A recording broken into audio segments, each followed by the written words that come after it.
And we are live. What's up, man? What's going on, man? How you doing? Good, good, good. By yourself? Well, we're here. Yeah. Uh, yeah.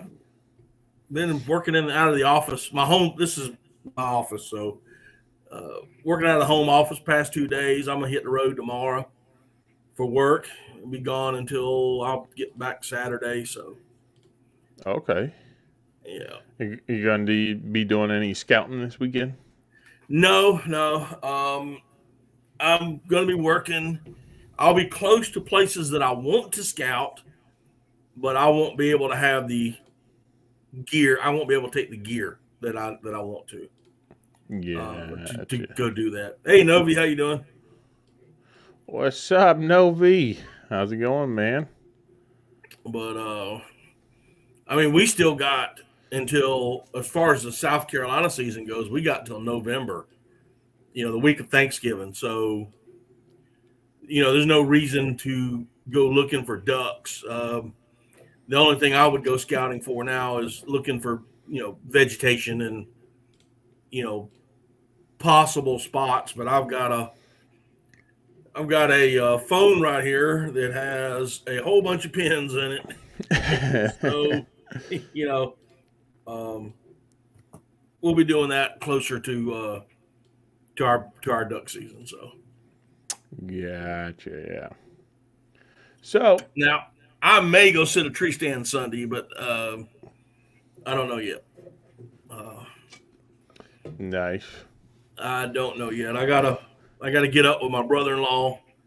Um, After this hurricane that we had, dumped a lot of water. His property is really prone to flooding, so you know, I don't know if the deer can get to the corn or not. From at the corn piles, Gotcha. um, but they may be walking. I mean, I'll put on a pair of waders and wade out to a deer stand, so no biggie. Yeah. I mean, it makes it a little bit easier to hear them. That's for sure. Walking through the water. Yeah. Oh, Novi says he's got little on his lap, so I guess we got to go G. Ah, nah. We got Ted came in. Hey Ted, how you doing? Ted from Off the Hook. How's it going, man? What have you heard from Josh or Lewis? No, I haven't, man. I haven't either. I have not. I don't know what's up with them. Maybe they're working or something. I don't know. Could be. And Lewis is like gone ghost mode. He hasn't Oh answered. yeah, he's chasing geese and pheasants probably. Yeah, yeah, He says he's got the headphones on, so don't worry about it. yeah. But so this weekend I'm going up to Jacksonville, almost Georgia, to go Right. shoot up some pheasant uh, for my buddy's bachelor party. Oh, okay. Yeah, man. So that should be a fun little shoot. And these are Shooting preserve. these wild land or state land, put it that way, but guided. Okay. In Florida, you can actually guide on state and Oh, federal okay. land. Yeah. All right. The only pheasants we're gonna have are gonna be on preserves, I'm privately sorry, not owned. pheasants, quail. I'm sorry, I don't know Quail. what. Okay. Yeah, quail. Oh, okay. Yeah, some little bob white quail. Mm-hmm. So that'd be a fun little wing shoot. Me And and I think 6 other guys are going up there. we used to be pretty big into hunting bobwhite. Fire ants and Hurricane Hugo, along with farming practices, have killed our bobwhite populations. That Um, sucks.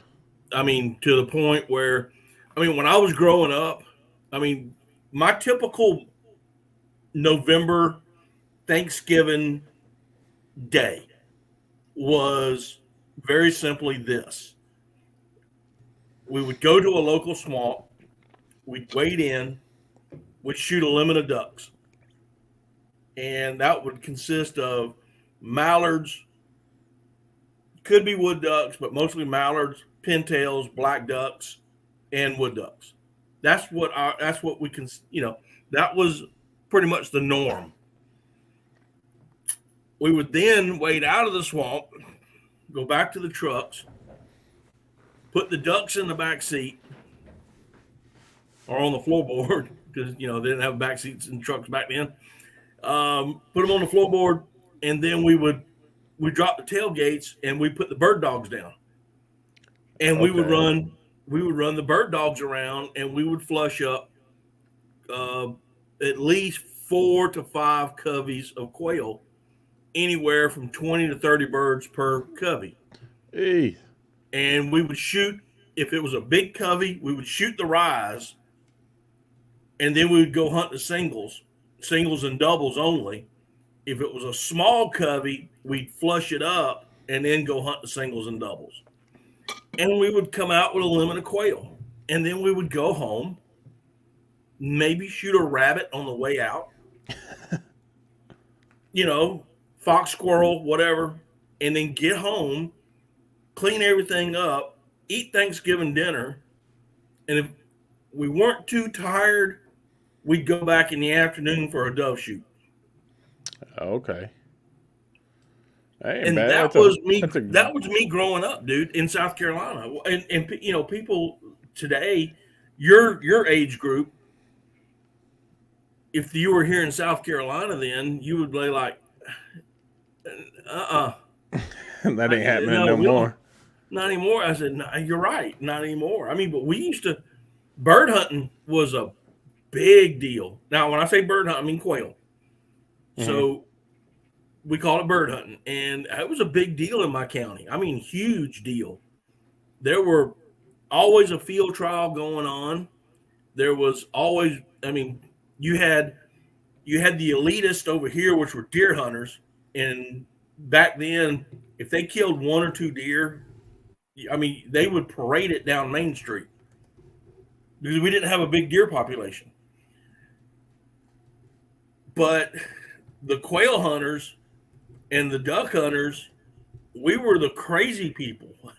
We were we were few and far between, but people loved to do it. The guys that did it loved it. I mean, it was something unbelievable. Yeah, that sounds like a good time, man. I mean, we used to have a real big population of raccoons and squirrels and everything. A little bit more south than me, but now the uh, I mean, not anacondas, but pythons and everything have run run amok. We don't see anything. We used to see a lot of quail. A little bit further south, like in the Big Cypress. I don't know if you ever heard of that. I have, yeah. Big Cypress. You used to be able to go shoot a whole bunch of quail and stuff like that, but now you barely see anything out there. I mean, turkey. You'll see the turkey, Right. but the panthers are getting pretty good population now. Bobcats, a lot of predators out there, a lot. But it's crazy because you don't really see any small game what they would be actually hunting. You know what I mean? Right. Except, I mean, you'll see deer, but those are the panthers' food, and sometimes the bobcat. Mm.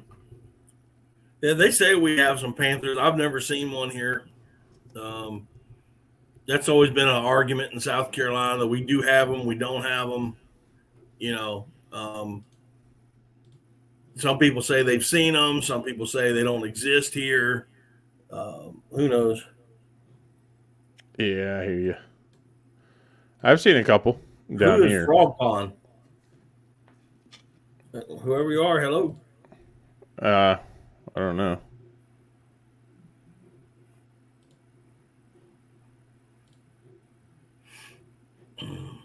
Okay. Well, hey, buddy, how you doing? Um, but anyway, That was weird. yeah. But I mean, we've seen it. Um, I've never seen a panther here, but I'm not denouncing that they don't, because I still believe in Bigfoot. So just because I haven't seen it doesn't mean it ain't there. You know. Yeah. Yeah. I mean, they are starting to try to bring in mountain lions to breed with the panther, Why? so they can boost up the population. That's what they want to do. But like I said, I don't know how these biologists go by their numbers, because my buddy has on his trail cam probably about 5 or 6 different cats, and they're like, oh, there's only in the area that he hunts. He's like, yeah, there's definitely 6 different cats, and they're saying there's only like 2 in this area. So I don't know how they're getting their count, and that's just like deer. They'll shut down the deer in a certain area when John. Uh, yeah, the deer population, they'll they'll shut down the management area because of supposedly too low of deer population. Right, right. But it's kind of BS, because a lot of these guys will put in work scouting and everything, and then like a week before they'll shut it down and say there's only 4 deer when everybody has like 10 or 12 different deer on their camera. On their cameras, yeah. Yeah. So I don't know where they're getting numbers, how they're doing it. I sometimes wonder if there are some biologists out there who are um, Anti-hunters or something. anti-hunters. Yeah, I'm But gonna get my. that just hurts population.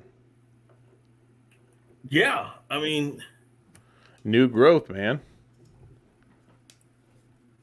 he's getting ready for. Donkey Is he Land. going? Is he going to Disney World? Disneyland. Disneyland. That's My California, isn't goodness. it? I'm gonna do something here real quick. There. Uh, turn my iPad on the chat's faster in YouTube than it is on the On StreamYard chat. StreamYard, yeah. That's what I usually do. That's like if you see my like screen kind of go a little bit dark, like I'm checking the Yeah, chat and stuff like that. I open up 2 windows. I start opening up 2 tabs and switching back and forth, so I can cool have. kids know that it's Donkey Land. Donkey. Uh, Uh, but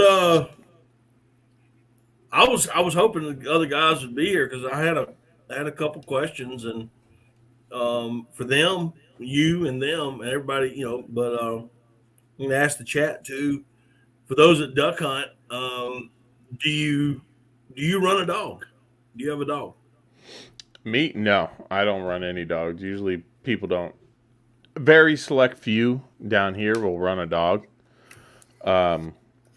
just because of the gator situation. Right.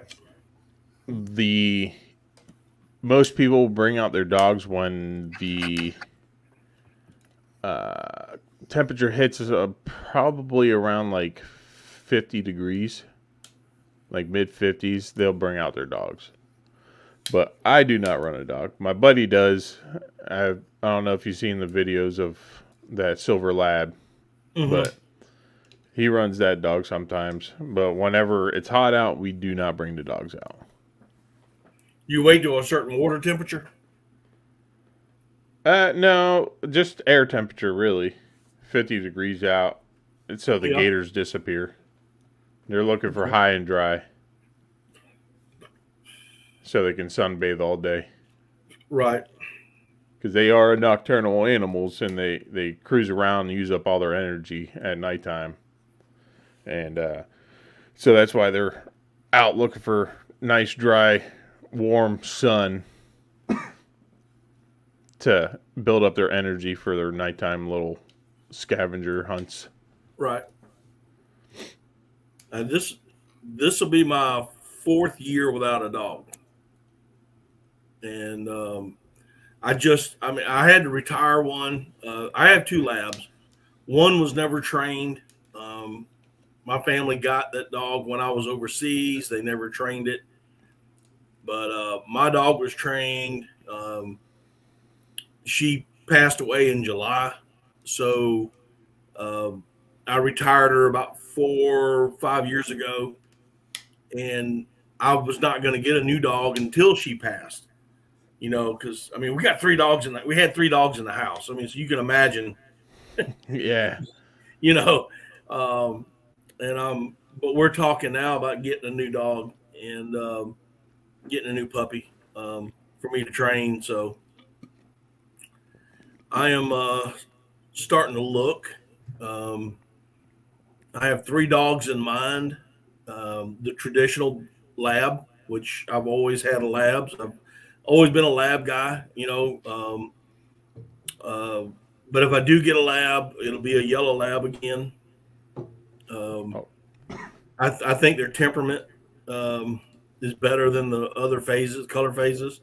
I will not get a silver. No, that's to me not a true lab, but I'll have to save that argument for another day. Um, but well, I'm also looking at a small dog like a Boykin. okay. Getting a Boykin, but I am really leaning toward a standard hunting poodle. Yeah, I mean they say they're amazing They, at waterfowl. They're bred to do that. that's Yeah, what they're bred for most people, originally. yeah, most people don't really know that. So I am looking at that, and I'm looking at it hard. But I do want a particular color phase. I call it red, but it's more of a brown, like a Okay. that rusty brown Yeah. color, like a Boykin. Um, but that's the color phase. If I'm going to get that, I want that color. I don't want a white. I don't want jet black. Um, I don't want it black and white. I want that red color phase. So Yeah. That'd be a that's what good I'm looking dog. looking I've been looking at a wired hair pointer at. Yep. griffin. Yep. Those are pretty good dogs. What really impressed me was there's this guy down here that does like python hunting and stuff like that. I don't know if you ever seen him, but Python Cowboy. I've heard He's of him. got he's got one, but I forget what they call like a Darth something. I forget. There's like another name. Like it's like pretty much the same exact dog, just a shorter hair. I would guess. I would say maybe, but still almost like a wired hair. And dude, that dog just impresses me with the videos he puts out with that thing. What do you call it again? Wired hair, Porter No, the one that Griffin. you said Uh, you said something with it's a like D. Dathar, Drathar,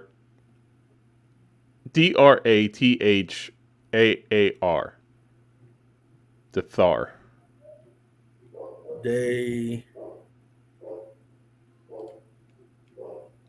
Darthamin. No. Drahth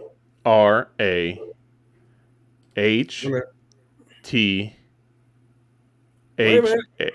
Wait. My phone's acting stupid. DAR DRA. DRA. Yes. Okay. HTHAAR.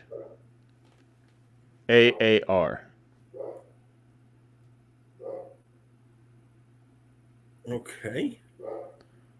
It's a Dustush the Harthar. Very, very different name. Well, it comes up as a German wire hair pointer. Yeah, but like I said, it's almost like it, but there is a difference. I guess of how it was bred or something like that. I have a whole article. The splitting of the German wire and hair pointer in 1950s started the change. Like I guess they had the Old English Dathar is what they call it. Okay. So it's instead of a German, it's Old English. So I guess they have them for uh, they are changed. Let's see. The breed is registered literal measurements between the GWP and DD. Right. So it Huh. is a AKC dog. What makes them different? Not to say the individual breeder, wire hair, blah blah blah. To put it simple, the two breeds, the DD and the GWP, are subject to different rules. Now, as far as credible behind each dog and casual bar conversation, that's a whole other topic. Yeah. Yeah, so they're pretty much the same dog, but just one's a British and one's a German. German. Yeah. Pretty much, yeah. But that could be argued in somewhere else. So. Exactly. That's what Oh, they're it's saying. not. They're different. Yeah. Okay. Uh, so what's going on with you, man? Anything interesting? Uh, Nothing really. I might have to go over the Fort Myers area, the West Coast here, maybe 2 weeks. Once they assess out all the damage and stuff like that, and they start rolling the crews Yeah. and start working over there for a couple weeks. That'd be putting me right for uh, right in time for wing shooting. That's for sure. Yep. Nice heavy paychecks and ready to buy some ammo. There you go. uh, Hey, do you know if Black Cloud is making ammo anymore? I don't know, man. Ever since I switched to Boss, I have not been keeping up with steel loads. Um, I mean, I've got some Black Cloud in my safe behind me, but matter of fact, I probably got half a case of steel behind me. But I've been switching, and I'm shooting a 16 gauge a lot. So, Gotcha. um, Yeah, because I used to love this high velocity round that they used to have. It was 1,700 feet per second or 1,600 feet per 1750, I second. believe. Yeah, and nowhere. I cannot find it anywhere. Not even on their website. I tried contacting them about it, but nothing. But my buddy AD Ross from Novi Outdoors is backstage. So let's bring him on in. Sure. What's up, Hey, Novi? How's it going, man? what's going on, brother? Hey, this is me, AD Ross with Navi Outdoors. How you guys doing tonight? Doing good, Good, man. good. You? What's going on, Daddy Duck? So Flo, how Oh, are y'all? man, I'm Good. just trying to make a living, brother. Yeah. Yeah. Hey, Daddy Duck, I had a unique story for you last time we were in the You can live. call me Matt, bro. You can call me Matt. Matt? All right, Matt. man. I appreciate that, Matt. Thank you. I remember asking you about where you was at, and I don't know if you watch football or not, but No. I'm a big time Florida Gator fan, but there's this one guy we got who's doing awesome right now. His name's Justice Boone. He's from Sumter, South Carolina. I was like, where Yep. did I heard that? Sumter That's where I'm High from. School. I was like, I know exactly where that's from, where I heard that from. But just wanted to throw that out there. Okay. That's not here, there, anywhere, but hey, figured I'd Yep. mention it. So, That's where I live. I know who he awesome. is. I mean, Do you? you know, I don't keep up with sports anymore. Okay. But I'm one of those weird rednecks. I don't watch football, nor do I watch cars go around in circles. Okay. Um, Hey, ain't nothing wrong with that. But you but get outdoors, so that's good. that's what I'm saying. I hunt and fish too much. Not here That part lately, down but I there. do hunt and fish too much to watch sports. Hey, I don't think there's any such thing as hunting and fishing too much. You know what I mean? But good Yeah, stuff. Good stuff. so Ross, AD Ross, he I took him out for his first ever duck hunt, and he's very very new. So Novi Outdoors is considered novice outdoors, right? That's it. So you are That's trying to grow as you go. Is that the motto? and that's really got a ring to it. I'm gonna need to write that down. Grow as you go. Yeah, I like that, Yeah. man. Yeah. I mean, growing up, I did a little bit of stuff here and there. Never really got fully into it. I played a lot of sports growing up, a lot of extreme sports. I was racing a lot of motocross and stuff growing up, but uh, I'm into it now. And ever since the whole pandemic thing, I just wanted to get back outside. So here I am, and fishing ever since. Got out a couple times with Billy, and trying to get out some more. You know what I'm saying? Not only with the ducks, deer, hogs, anything that moves, we want to make it stop for the most part. You know what I mean? But yeah, there's nothing but open air and opportunity out there for all that, as far as I'm concerned. So it's gonna be a lot of fun getting into it and just kind of sharing what I'm learning. What is it you said, Billy? Growing as you go, grow as you go. Yeah, grow as you go. That's it. That's it. And it's funny because one thing I learned going out with you, Billy, is man, when we went out that one night, I brought everything in the kitchen sink with us.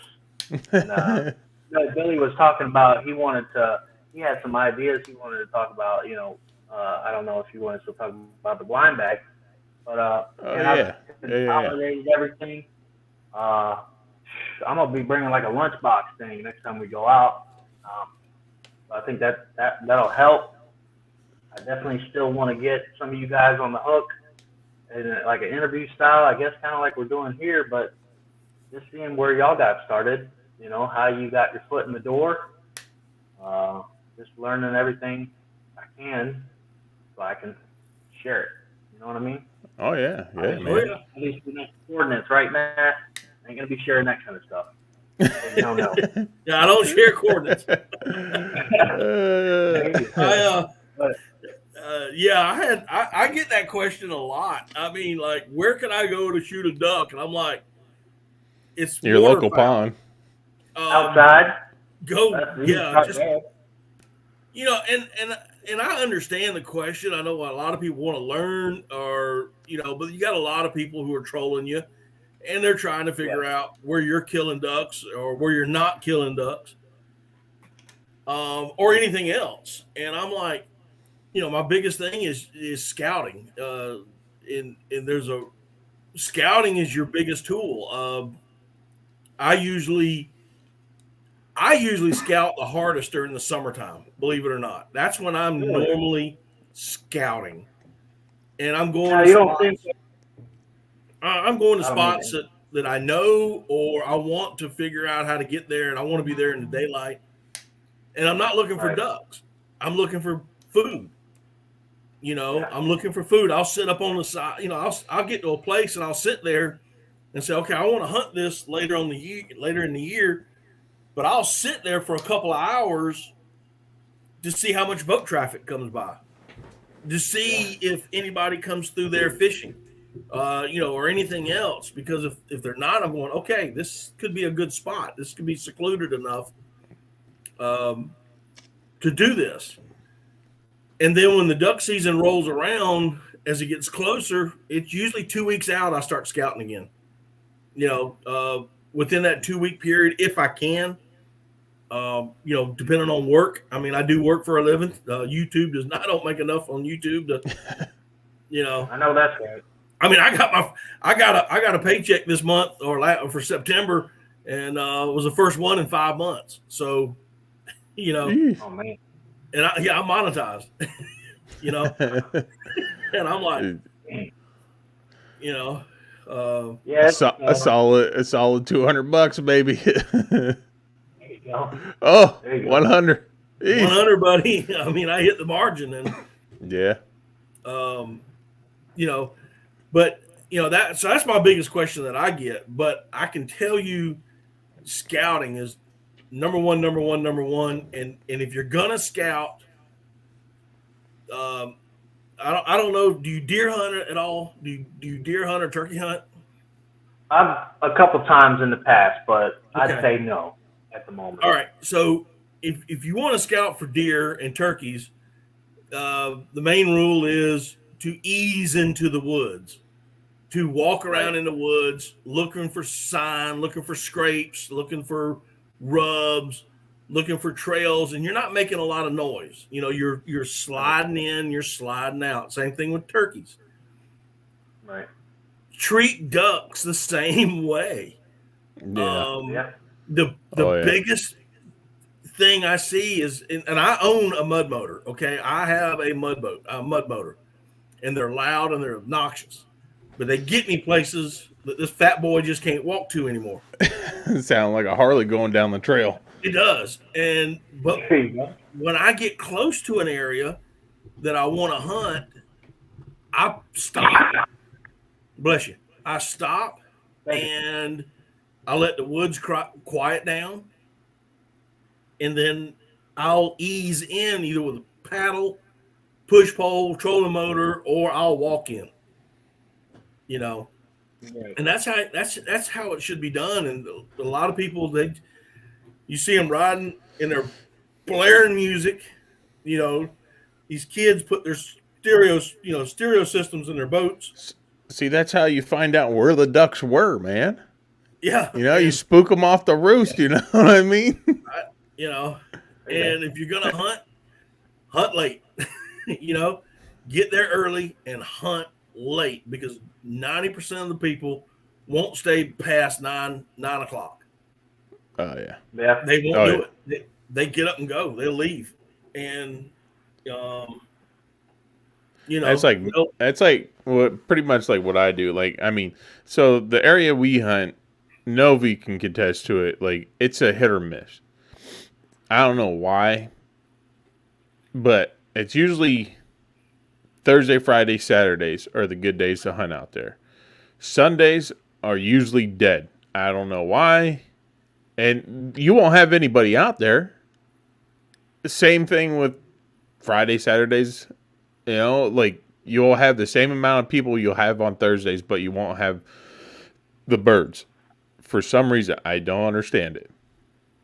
It's mind-blowing to me. But we'll stay till 11, 12 on Sunday and won't even see a bird. But we'll get out there on Saturday or Friday or whatever and be done by 9 o'clock. With a couple birds or a limit or two, but on Sundays we just don't see them. I don't understand it. Do not understand that. I mean, just going along with reconnaissance, it's good to keep notes of things like that. Obviously, things could change, whether it's conditions or, whether the flight patterns change. I mean, there's so much that goes into, whatever animal it is you're hunting that, but little tips like easing in and out. Now, in the military, when we'd go on patrol, you'd have what's called security halts. And the security halts would stop. They take a knee, right? Stop, look, and listen, right? Just like you're talking about. Watching for any movement, because it'll move once you stop and sit in place. But, just making note of little things like you're saying about when they're flying, when they're not, when the deer are out there. When most guys get up and leave, that's when they all come trickling in. It's little things like that when you're just getting started, you ain't going to know it until you're out there doing it. And really, it's boots on the ground that you're going to get all that knowledge and Oh yeah. By the way, what branch were you in? Marine Corps. Semper Semper Fidelis. Fi, brother. Semper Fi. But that's what I'm talking about. Hey, we just became best friends, brother. Right on. Right on. I'm Nice. saying. 0331 over here. I was 0311, 0312, 0313. I cross-trained with the light armor vehicles, LAVs. But awesome. I was in the very first company of the light armor division of light LAVs. Yeah, I was the very first. Matter of fact, I was the very first 0311 to get into the vehicle. Back in World War One. World War One. I was actually so my dad was also in, and funny story, I was in the same unit that he was in 50 years later. He was 62 to 66, and I ended up in 26 Fox Company, the same one he was in. He was in 11 as well. But you were 26? Oh yeah. Oh yeah, shit. Fox Company. Oh shit. Sure. I ended up. Well, I was at 29 Palms, and when I came back from the Philippines, so I was with First Marines, but I ended up my last. Hey Tina, I ended up my last 6 months with 2.5. Okay. They transferred me over to help with the infantry portion of the LAVs. It was me and a couple other sergeants, and we went over there, and then 6 months later I was getting out, and I kept telling them, I said, thank you for sending me, because I only got to drive 3 hours home versus getting a flight. But I'm getting out in 6 months, guys. I'm done. So. Oh yeah, that's awesome, man. Well, thank you for your service, brother. And you too, bro. Amen. Yeah, I gotta get Ross out there on that special opportunity hunt for the vets, man. I can't shoot, but he can. That weekend after season makes it totally different on the birds, the way they look. When is y'all's? The weekend after season ends.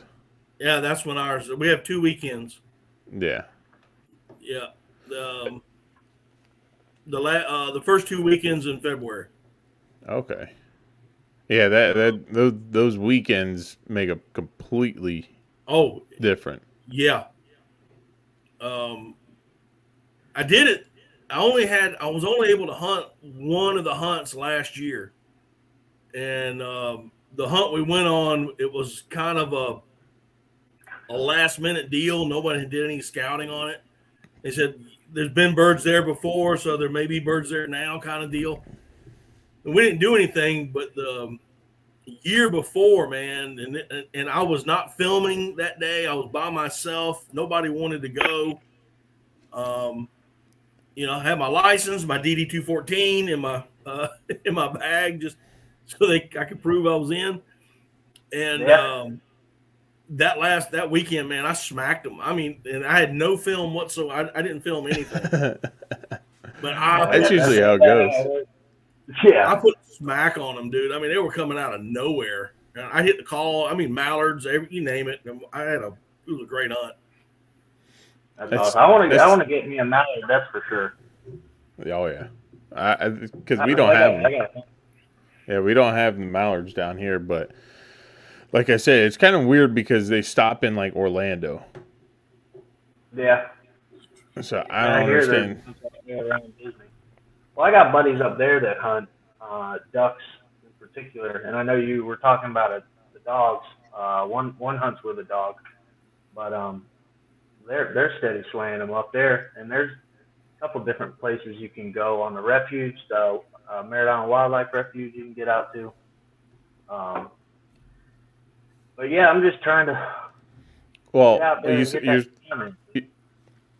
you said Merritt Island. Yes, sir.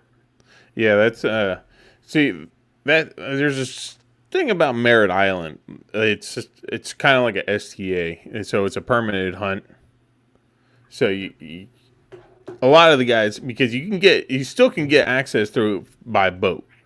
So a lot of the guys will run up into the permit area and then run out of the area when they bag their birds. Oh man. Yeah. See, I don't know if they're doing all that, but I try to keep on the right side of the line. That's why I like hanging out with you, Billy, because I know you always are cognizant of doing the right thing, and Try to. it really pays off. You know what Yeah, I I'm an outlaw. We all are. We just don't tell nobody. Hey, I knew that when you showed me your tattoo there, man. You know what I mean? Oh, dude, And, I got. I mean, it's this one. You can't beat that with a stick. tell you. I don't know. You can't really see. What is it? A snake in the suit? Don't tread on me. Oh, don't tread on me. But what's cool about this tattoo, the "Don't Tread on Me" tattoo, is I did not want the traditional Gadsden flag Z snake. Yeah. So I grabbed a camera and I went through a walk in the woods and I found me an eastern diamondback.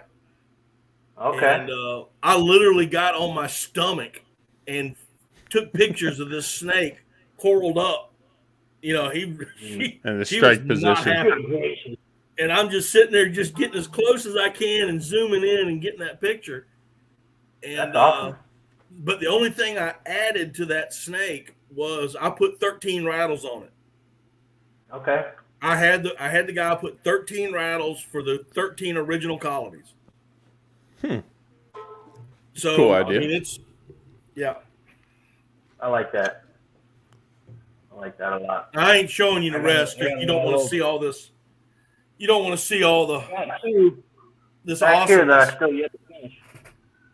This was an ode to basically my first outing where I connected. I'm gonna color them in the fulvus and the black belly whistler. Oh yeah. My nemesis. We'll color those in.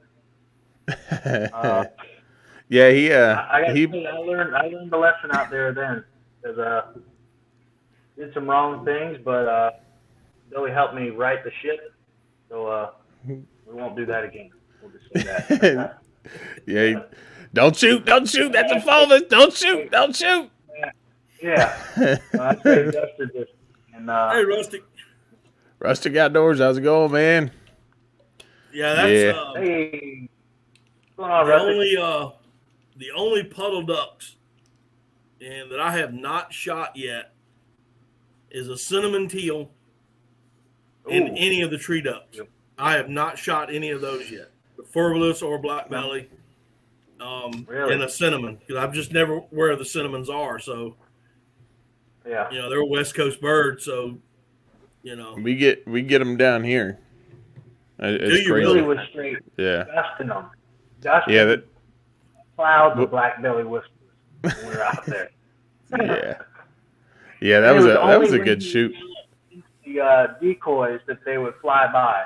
We were all in the blind, and Billy would walk out there to fix something, and here they come flying out. Boom. Yeah, man. I was like, hey man, I'm going out in those decoys next time you go out there. All right. Oh Lord. Yeah, man. That was a funny hunt because we had these first light, right? We had these teal come in from behind us. Like we're backed up to the cattail. They come over the cattail, dive into the spread, and just leave. Then we're sitting there. Then we had a whole bunch of birds coming in, and then they would look at the decoys and go out, but they're all out of range. So I'm like, man, I gotta take these flickers and these mojos out of here. I need to stop them. And so I'm walking out to the spread, and there's probably about like 30 or 40 freaking whistlers coming in. And I'm like, oh, bop, bop, bop, 3 shots, 3 birds down. I'm like, I look over look over to the back to where they're sitting at. I'm like, my bad, guys. Save some for the rest of us, man. But they good time.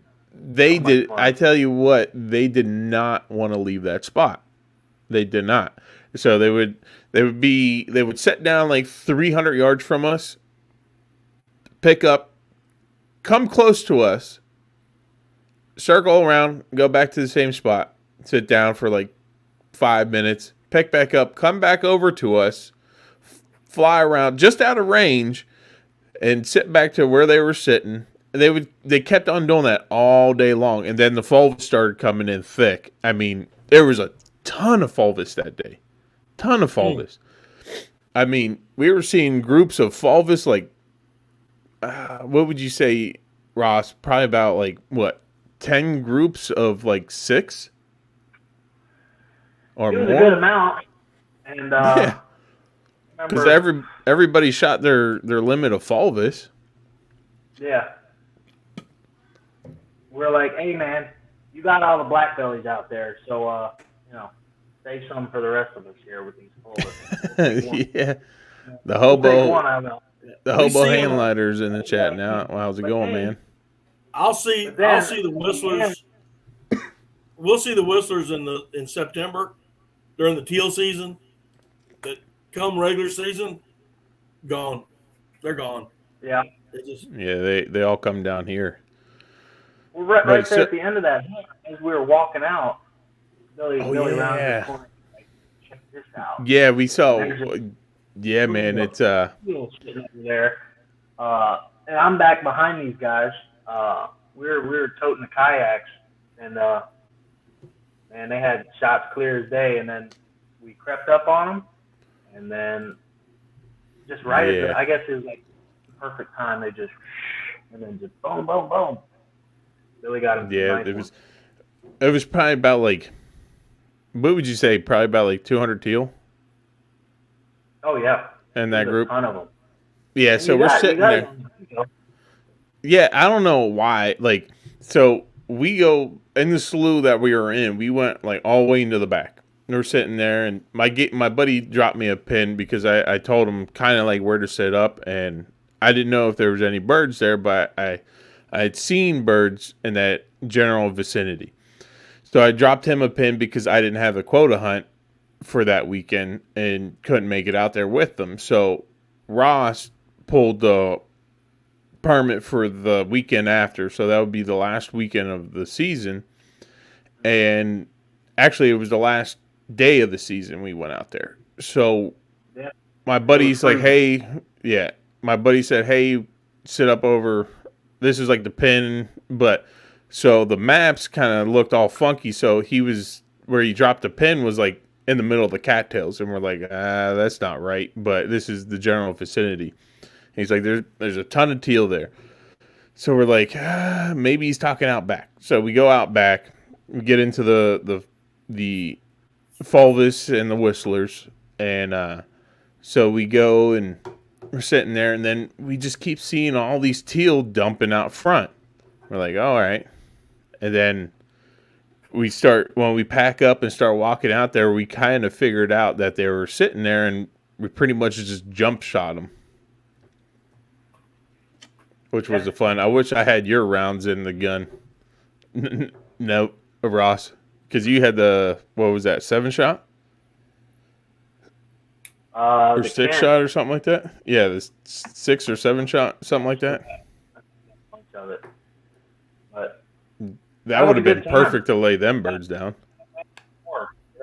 And I know there's so many different ways that you can hunt. I'm sure you hunt differently in South Carolina, Matt.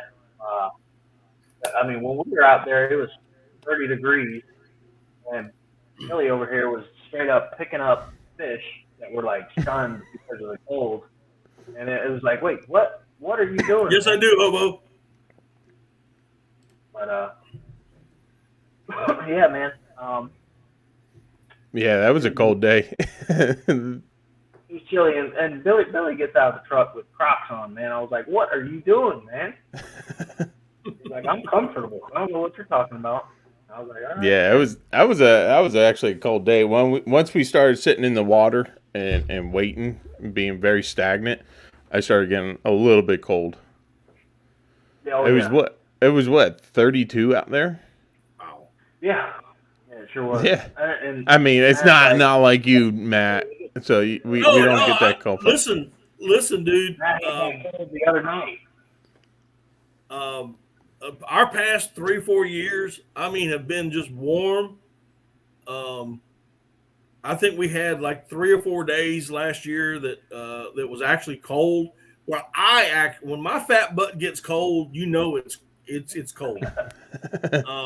And we broke ice. I mean, we had ice, we had snow on the ground, but we don't get that all the time, dude. So when I hear 30 degrees, I'm like, whoa, man, that must have been a good hunt because Yeah. Yeah.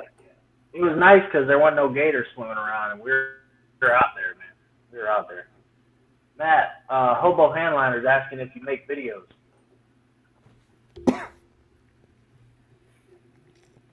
Yeah, he answered Hobo Handliner.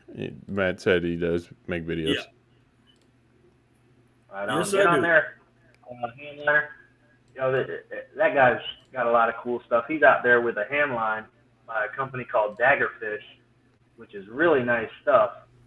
And I'm trying to get on there at some point as well. He kind of turned me on to the hand line. But Well, like a yo-yo? no, not like a yo-yo. It's almost like a little broom handle.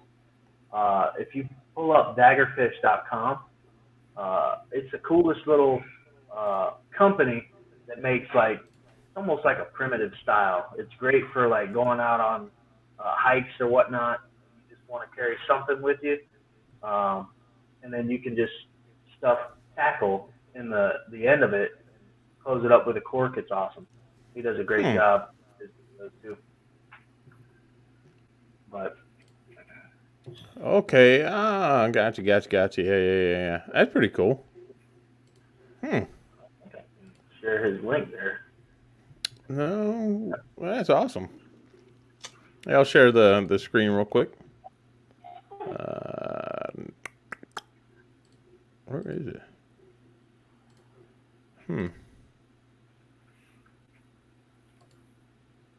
Sorry. Why Here, buddy. can't I share the screen? I don't know. That's strange. They changed it up on us.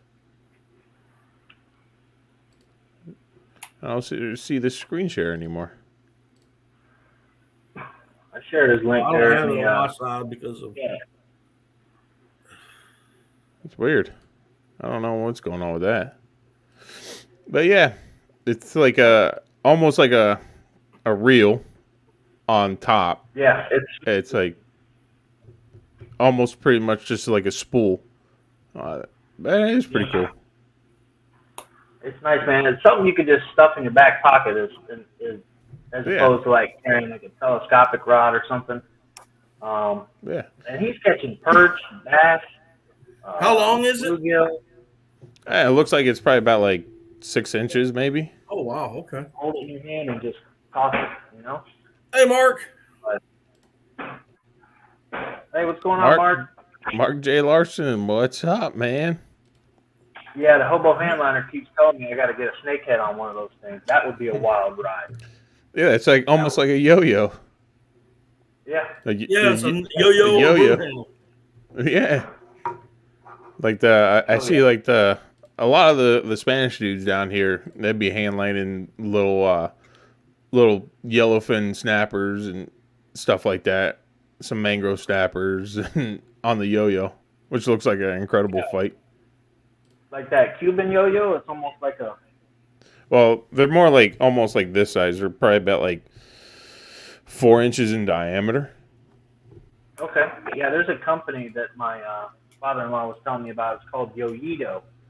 And it's a tiny little like hand reel like that. And you can put terminal tackle in it and it just fits in a pack and it's something to have, when you're out and about doing whatever you got to do to catch some fish. Yeah. But Yeah, I'm gonna do something this year just to kind of. Hey Kenneth, how you doing? I'm gonna do something to a little different this year. I got a couple spots up in the swamp, not my swamp, but up in the swamp. That stays usually year round, or anywhere from 4 to 5 feet deep. It's a little oxbow kind of deal, and I'm gonna grab Jeez, some how's it going? decoys, and I'm gonna jug fish from the decoys. There you go. I'm gonna tie the line. I'm gonna tie catfish bait, tie it to a decoy, fling it out there, and see what happens. Just to maybe catch some catfish or have your decoy swimming around. Yeah, with my decoys just be going all over the place, and I'll just let it go, until I decide to go get it. That reminds me of the motorized boats they got out there. Almost like jug fishing. Yep. It's going to be just like it, jug fishing, just using a decoy. Yeah, I used to go to like family reunions right there on the Savannah River, and there'd be guys with Gatorade bottles tied to lines with bait on it, and they're catching all kinds of cigar and all kinds of different stuff in the Savannah River, which was pretty cool. But that's where the Savannah River is where I killed my first duck. Oh yeah. Yep. Down right. I mean, on the South Carolina side, right across from Savannah in the marsh. Yeah. Okay, so you're way down there. Actually, I'm in Sumter, which is the middle of the state. But my dad took me down there when I was 7 years old, and I shot my very first duck, which was a green winged teal. I shot 2 of them that day at 7, and but it was right there on the Savannah River. Yep. That's wild. Yeah, I got a lot of family on here. What was you shot what, Ross? Your first duck, was that a ringer? Oh no, you didn't go up. You didn't hit one that day. That was the fulvus. Okay, so yeah. The fulvus was his first ever duck. So and it's the one I can't get. He's like, you did what? Yep. I was like, I don't know, man. It was a cool looking duck. He's like, came over and saw it, and we won't go into detail as to what he saw, but we got him. But we know better next time. But yeah, good times. Next time, use a finisher if you want to preserve a bird. Yep. Put it that way, Matt. That's what I wouldn't ring them if you're trying to keep a bird for taxidermy. Don't ring them. Use a finisher or what they say. You can either sit on them to pretty much like snuff them out. Yeah, and you could do that, but don't ring them and don't hit them when they're 5 feet in front of you. or you can just do what I do and bite them in the head. Yeah. Oh, there you go. See, that's hardcore. I got to get that. I got to see that on it. Well, then you need to see how I dispatch doves. Okay, so doves is something I was talking to Billy about. We got a couple. Well, phase 1 you got to have a quota, but phases 2, 3, and 4, there's a spot down here. We got a dove field, and I'm trying to get on some doves too. You know what I mean? Yeah. I found a new spot. It's a little bit up north, and we can go out there. Talking about dove, yeah. I mean, it's wet. Everything's wet right now. But it was a fun trip. I mean, it sucks because we were sitting there and we're walking out. We had about like 6 doves, 70 yards out, fly past us. We're still walking to the spot, trying to figure out the area. We're brand new to the area, and we're like, okay, let's go over to this tree head. We walk over there. Where we were walking, 70 yards south of just where you were, about 7 more doves fly over there. We're like, You can't be serious, man. And then They do it every time, bro. and then so we're looking on Google Maps and we're like, okay, there's a power line back at the back end. So let's go over there and see if we can find any doves sitting on the power lines or something like that. So we get out over there and we're like, okay, let's wait. It's about 10 o'clock and we're like, hey, let's start working our way back because we haven't seen any dove over on that area. We'll go back to where we seen dove. And it ended up turning into a meat shoot. So that was pretty cool. I mean, perfect win. I'm starting to catch on to Billy's tactics. Anytime he's got to leave, that's when everything starts happening. You know what I'm saying? So what? We're gonna last cast. We're gonna be getting out of here next time, and that's when all the birds are gonna. Yeah, it's typically how it goes. Or whenever you have your pants down, you know. Anything about deer. Everybody gets up to leave, and hey, here they come. Yeah. Or when you're in the middle of the spread trying to pick up your decoys is when they all want to start coming in. Yes. Oh yeah. You want ducks to fly? Pick up decoys, rearrange decoys, or stand up in the blind and take a pee. And just pee out the back of the boat. Oh yeah. Yep. And if you really want them to fly, hang your butt over the side of the boat, and that's when it happens. Oh yeah. So what I was gonna bring up. So what do you have in your blind bag? Is what I want to know. What do you keep during season? I know you run. Yeah, anybody. So anybody in the chat that duck hunts or anything like that, what do you keep in your blind bag? No. What do you have? I just happen to have my blind bag. Okay, he's prepared. That's what I'm talking about. Anything less? Dude, I'm in my office. This is my home office. I have everything. Everything is in here.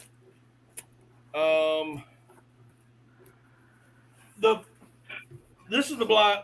My typical blind bag. This is made by Natural Gear. I'm a Natural Gear freak. It's the best camo out there. It blends with everything. But anyway, in my blind bag,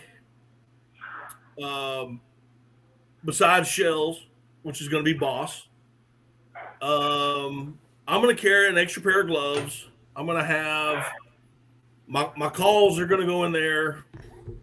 Extra pair of gloves. Depending on how cold it is, I may wear one of those neck gaiter things. Just depending on how cold it gets. Let's see here. Extra toilet paper or either baby wipes. I'm going to have those. That's going to be there. Early season, I'm going to have at least 2 thermocells. Okay. Shells. I carry a improvised jerk string for the timber. And it's basically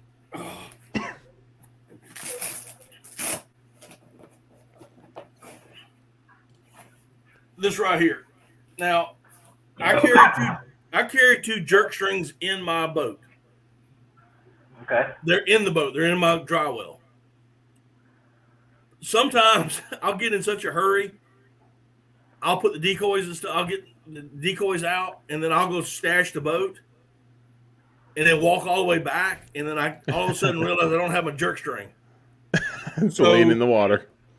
Yeah. So what I've done is I've got a line of just decoy cord right here, just straight up decoy cord. I have bungee cords. And like I said, more bungee cords.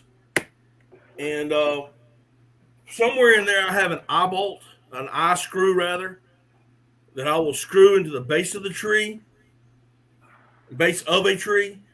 And then I'll just clip in one of these bungee cords. And then I'll tie the line to the other end of the bungee cord. Then I'll run the line back, and as I'm running back, I'll just do a loop in the line and just slide it over the decoy head and put 2 or 3. and then just take my regular rest of my line and just tie it on a limb, or just put it on a limb or something. Just get it out of the way, and there you go. Improvised jerk string. And, Perfect. Okay, so for any novices that might be listening, your jerk string. Now, what are you primarily using that for? Just to create motion in the ducks when there's something going on? Yep, it's all about motion. Duck hunting, you can put 10,000 decoys out there, and if they're not moving, ducks are going to see it, and there's something's going to be wrong. So if you've got wind, if you've got a good wind, you don't necessarily need a jerk string. Yeah. But if you don't have any wind, or if you're in the timber, or in the woods, or when I say swamp, I mean with trees, not what your most of your swamp is, which is sawgrass.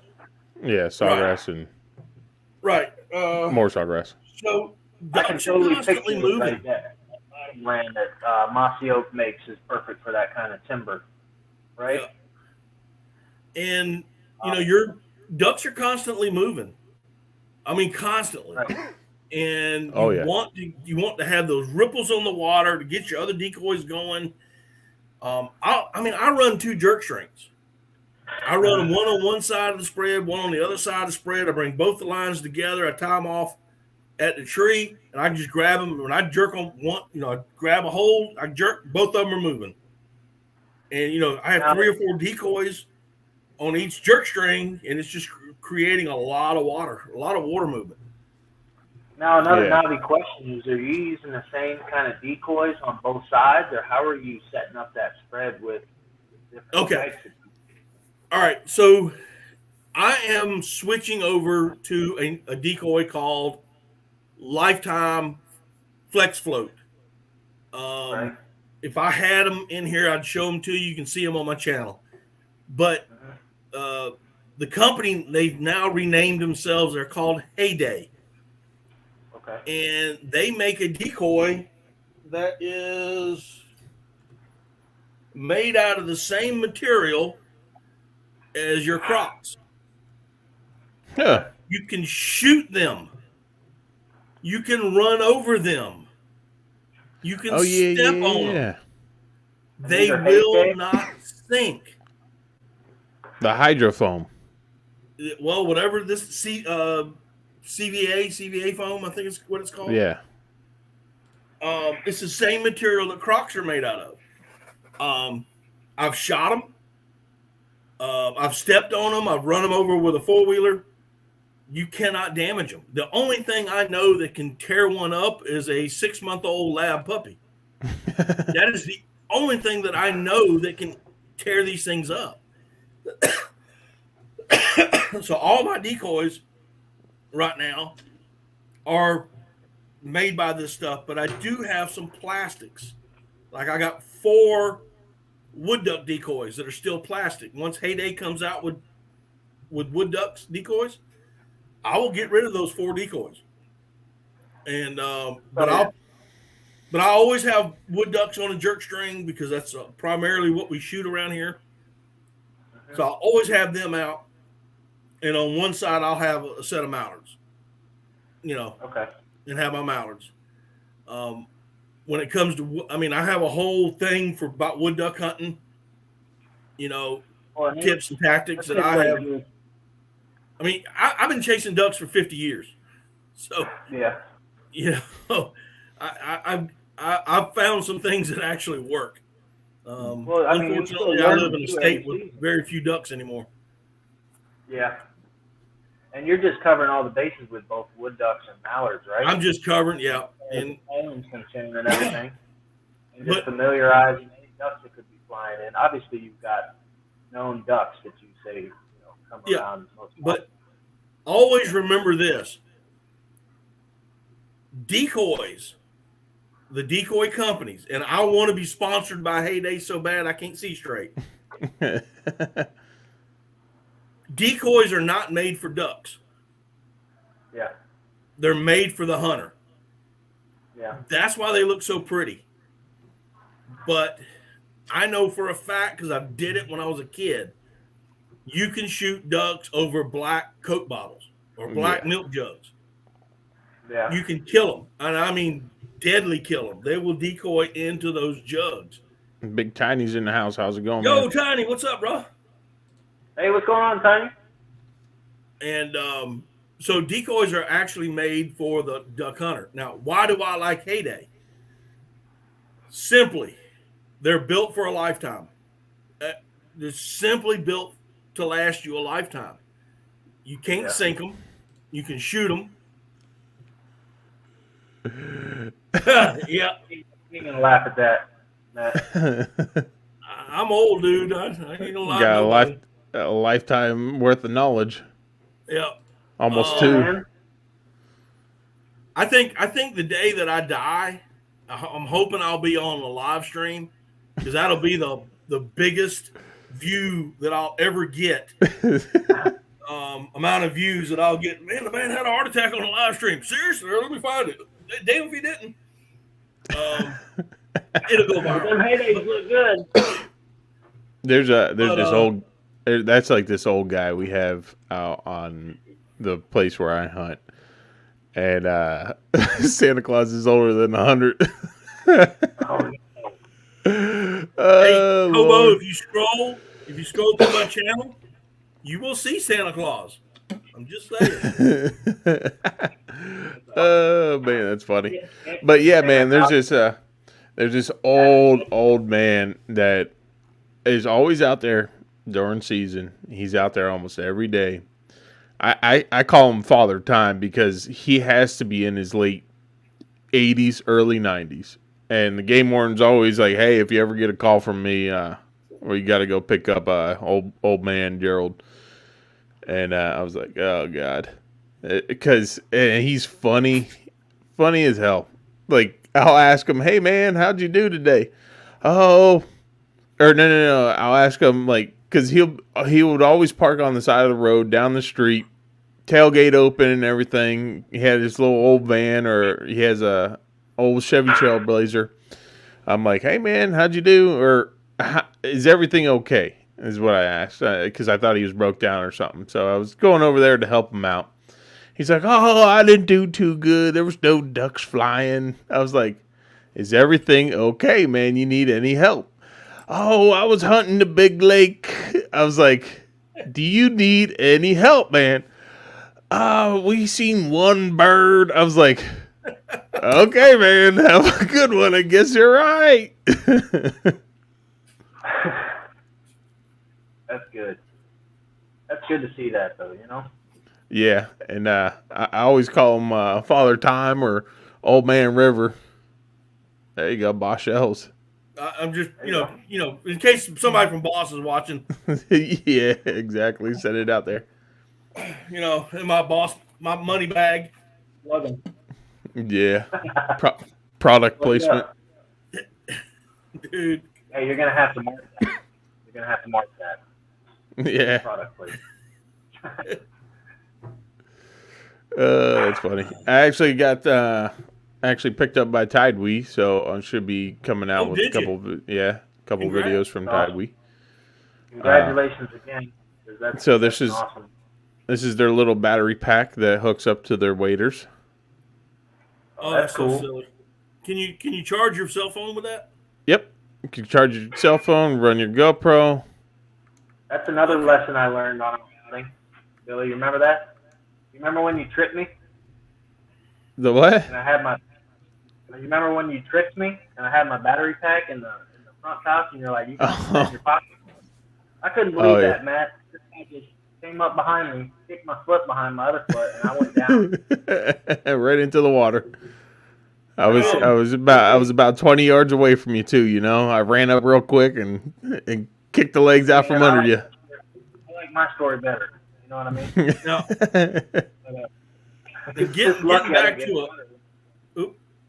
Getting back to a blind bag.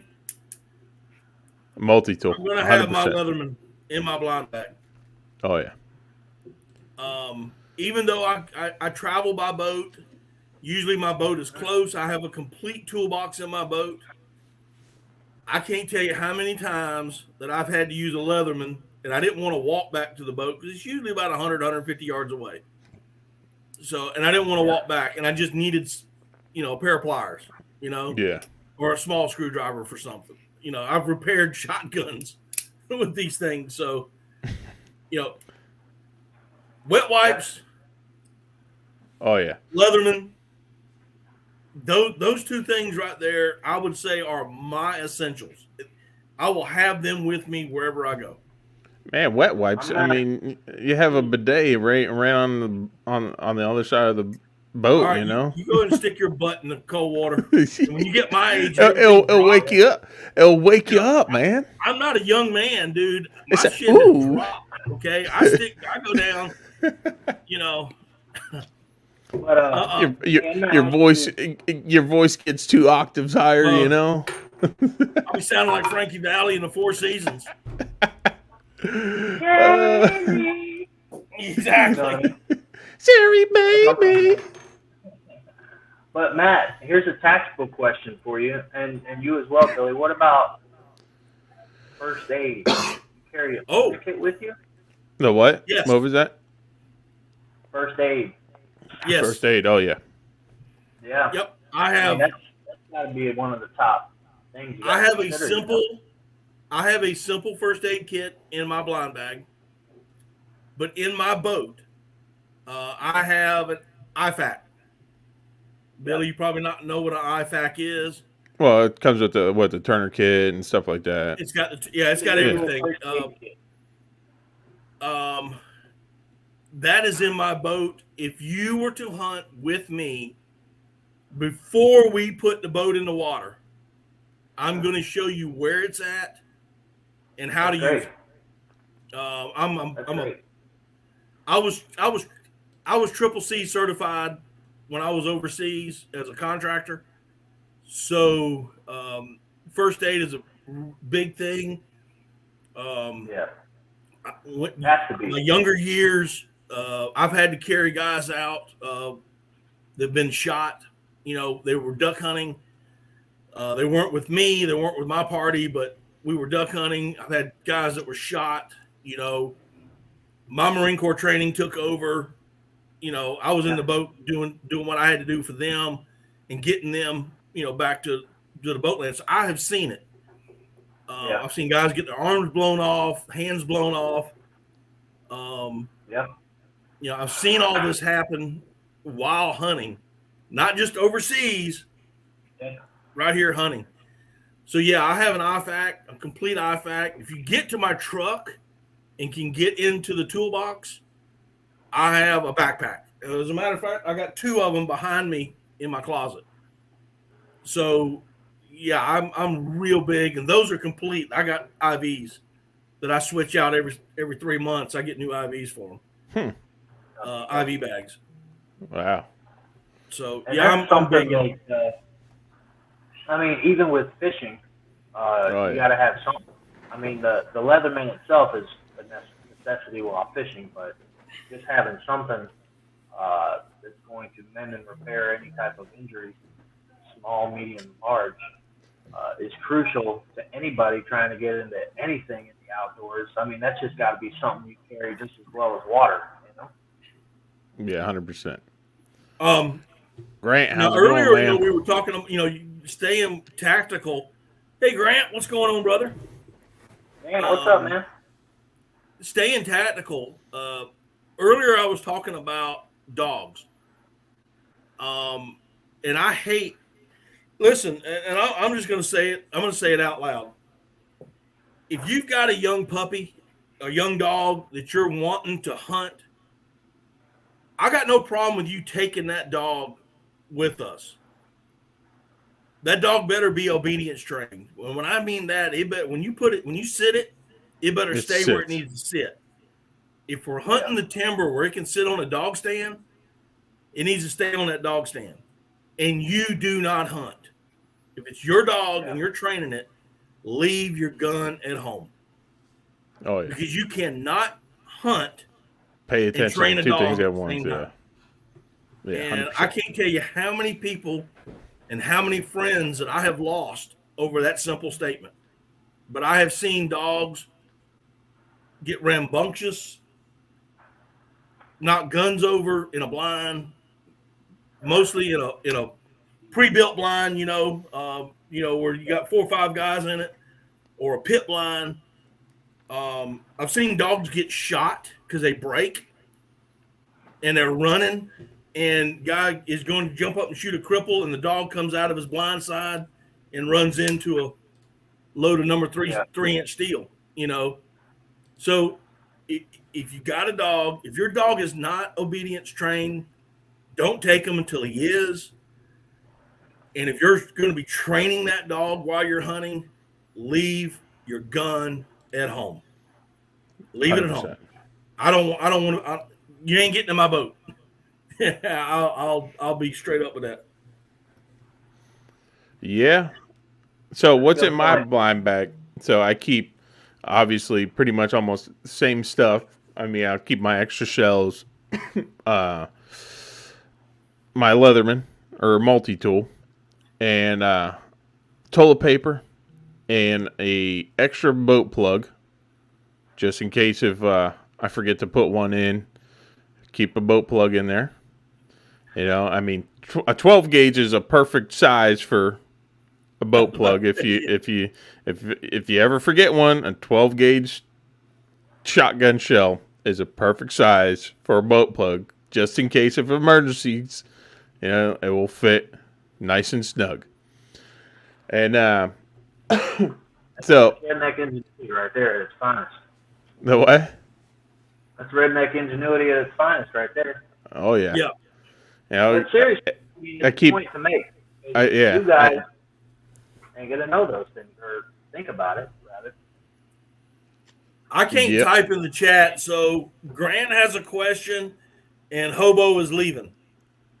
So good night, Hobo. All right, Hobo. Going, Grant asks, I need a new blind bag. What is a good one? Personal preference. There's so many out there right now. I went with a Delta waterfowl. It's supposed to be waterproof, but I leave it open sometimes, so it gets a little wet in there. Waterproof. Yeah. And nothing's ever really waterproof if you put it that way. No. I like natural gear camo, and I'm a snob about it. Okay, I'm a natural gear camo snob. So everything I use is natural gear when I'm duck hunting. So I have a natural gear blind bag. It suits my needs. But is that a brand? Oh yeah. Yeah, natural gear brand. Yeah. Okay. I keep one more thing. I keep a GPS in my blind bag. I don't have to use a GPS, but in case if something happens to me and we're out on the boat, yep, they can find their way back. Yep. You know what I mean? That's a good point. So I usually keep, and it leaves like a little breadcrumb trail, a cheap GPS, nothing fancy, no 3D imaging or whatever crap, it just leaves a little breadcrumb trail, and you just follow that back, and that's how you get back, just in case if something ever happens. Well, generally when I'm hunting with other people, and I tell them, I flat out tell them, hey, I got my phone, I got Onyx, and I'm tracking you. Yeah. And they look at me like, what? And I'm like, I'll never come back here without you if you're taking me somewhere. But if something happens to you and I need to get home, I want to know how to get home. So. Yeah, exactly. And I take a lot of new people out, and it's real easy to get turned around in the Everglades because everything looks the same. And a lot of people are like, hey, when I take out Smoking Barrels Outdoors, how's it going, man? So whenever I take new people out, especially out in the Everglades, I'm ripping through the trails, and sometimes if I miss just that slight little turn, it kind of throws me off, but I'm like, shit, I need to get turned around. Then I get stuck in the grass, motor gets gummed up, then I get back on the trail and run back. But everybody's like, man, how do you not use a GPS when you're out here? I'm like, dude, whenever you run out here, every freaking weekend, you start knowing the layout of the land. And different identifying factors, when it's dark, you have lights in the distance that give you an azimuth, right? Right, Matt? Oh, yeah. You got to have that azimuth, how to get back. And it's just little things like that. I used to go with a guy out around the Corbett, Dupuis area, Billy, and we would walk through a trail and he'd snap a tree or a branch, like real slight little indicators as to when you're walking back, you can see those little things. But obviously with the Everglades, you ain't snapping branches, but you have your ways kind of thing. And just maybe talking about those things. Foggy mornings, gotta have a GPS. No, man, you run it. You go. Yeah, man. The lights off and you run. Oh yeah, that fog makes the lights even brighter. You see it from a mile away. I can't tell you how many times I've run in the trees in the fog. Just next thing I know, I'll wake up, I'm in the front of the boat going, what the heck? Oh man. I've taken Smoking Barrels is he's my good buddy Andy, and we hunt a lot together. And he has seen me run the lake and run the swamps, and he's like, dude, I can't run that fast, and his boat's faster than mine. But I know where the trails are, and I know where I can run hard and where I can't run hard. And even with a mud motor, it's just funny. He's like, I've seen him too many times. He's like, man, I don't know how you doing this. Yeah. Dude. Ever since I wouldn't say repowered. I mean, I did repower, but with an older motor. I used to have a 30 Mercury 4-stroke. Yes, which was a slug. And then I went with the old 2-cylinder, 2-stroke 40 Yamaha. And man, I mean, it's fun by myself. I just need a little bit more power out of the thing. But dude, whenever I'm riding, dude, that thing just starts sliding around turns. I'm like, oh man, we're going into the grass. We're going straight into the sawgrass. And man, I tell you what, that sucks trying to get a boat out of the sawgrass. You're getting all kinds of cut up in that thing.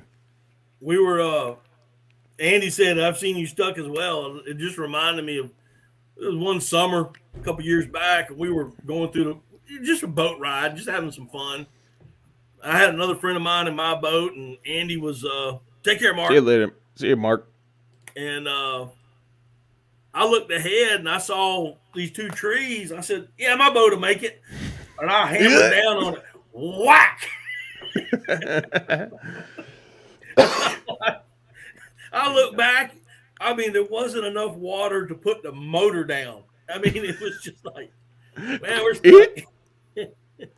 Launched up in there. Yeah, but I think I'm gonna do I just found, my buddy sent me a Mercury 60 2-stroke, the old good one. Yeah. And I'm thinking about throwing a 60 on there. I mean, that would make it where I want it to be with the blind on it, 2 other guys. I want to have it running about 30 miles per hour, like how I'm running by myself. All the gear and everything like that. Yeah, I just want to get up to the 30, 40 mark. Make it a little bit more fun. Good time. I'm happy with my 35 Go Devil. I do want the new 40, the FNR Go Devil. Okay. But of course, I'd have to get a new boat to go with it. So, if you're going to get the motor, you might as well get the boat. If you're going to get the boat, you might as well get the motor. So. Oh, I hear you. Yeah. What kind of boat do you have? Go Devil. Oh, it's an actual Go Devil boat. Yep, it's a Go Devil boat, Go Devil motor, 1848. Gotcha. It has served me well. I've had some bad days. I've had things break on it. I've had to fix things out in the field. But it's like anything else, dude. I mean, no matter what you get, eventually something's going to wear out, something's going to break, and 100%.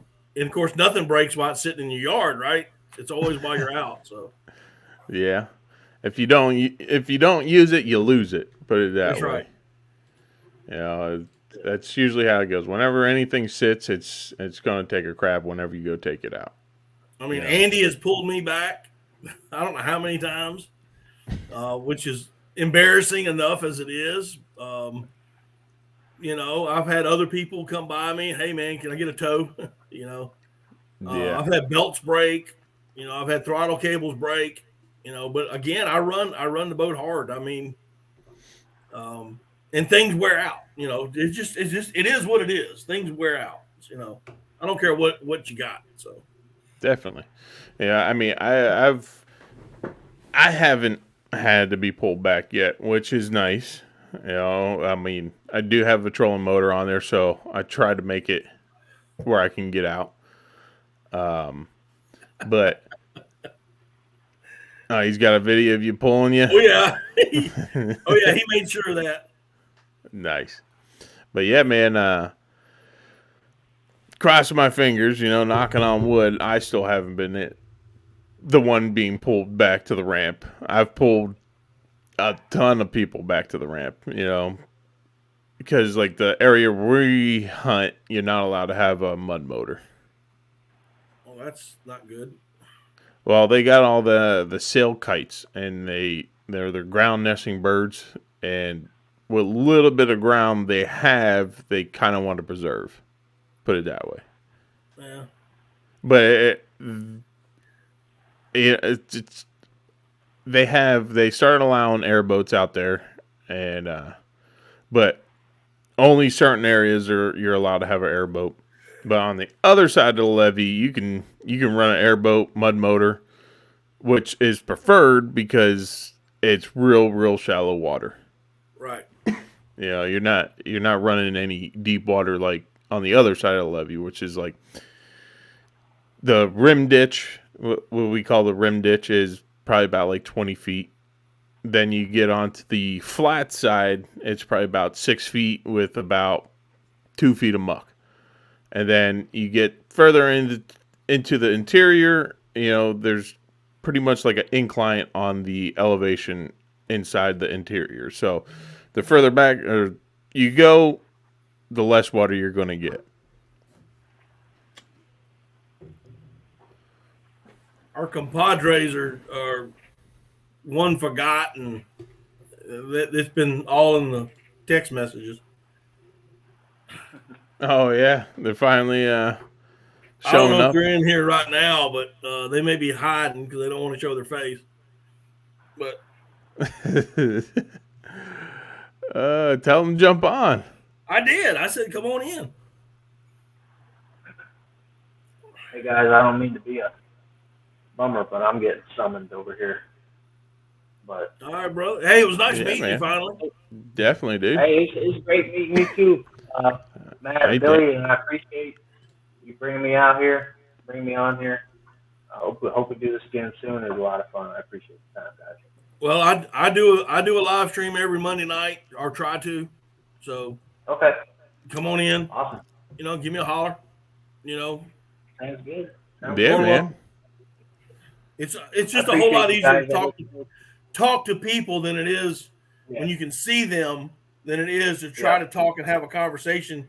Through You the don't know chat who- or something like that. Yeah. Don't get any Yeah. No, I interaction. totally agree. It's a lot of fun. And again, I 100%. appreciate it, guys. Thank you so much. Yeah, man. Not Yeah, a it's problem. All right, yeah. definitely got to have you back on. Yeah, we got to get out there and do some more duck hunting. Oh yeah, season's coming up real quick, man. Real quick. That's it. We'll make some Yep. plans, man. Yeah, All right, man. Thanks, guys. All right, no. See you, bud. All right, bud. Yeah, man. So are you talking about Alex Palmerano, Alejandro, Andy, and Grant? He's located by me, Southeast Florida. He does a lot of fishing and stuff like that. I took him out last season for his first duck hunt, and he actually got, well, actually, it was his second duck hunt where he shot and connected with a bird. He shot a black belly, a fulvus, a couple black bellies, and one fulvus, which was pretty cool to get. I guess, I don't know. I mean, I think he's trying to set something up with like the Cajun Navy to get over onto the West Coast. I don't know if he's over there now or not.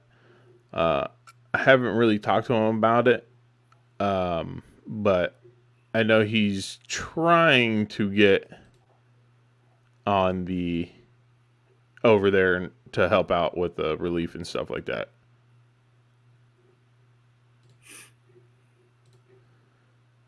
Oh, you want both whistlers, huh? I mean, Yeah, we got them. Me and him both. We got them thick down here. I mean, you seen?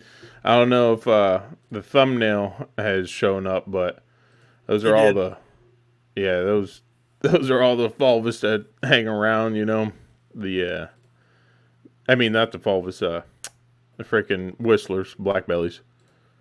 They're everywhere.